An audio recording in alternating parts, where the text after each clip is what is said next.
ऐसो में अरे तू है करुआ में सटल हूँ ना छतिया से छतिया साट पाए तो हमार खड़ा हो गई हो काते खड़ा हो गई हो अब बाबा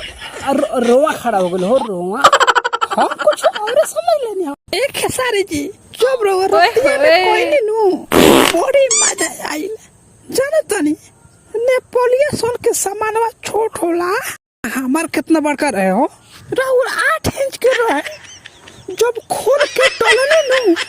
तो बड़ी दुखाइल बाद में फिर का बोलो फिर बड़ी मजा आइल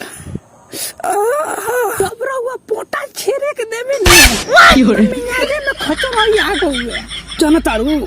सर्दी हो गई बना ऐसे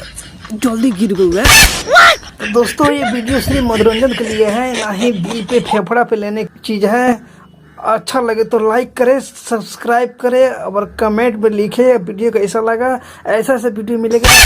कहो सोमिया ठीक कहता नहीं नो